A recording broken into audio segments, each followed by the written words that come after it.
Any food that we cook that contains water needs to be cooked with no sodium water. I have to use bottled water. My tap water's got sodium in it. We can't buy any canned beans, so we have to start with the dry beans.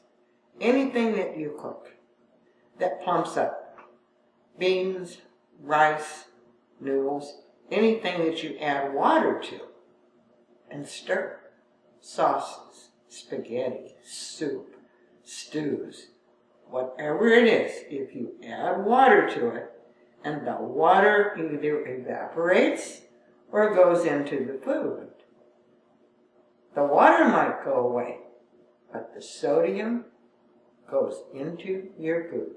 Concentrated fruit juices that you add water to. So keep some bottled water with no sodium in it handy to use.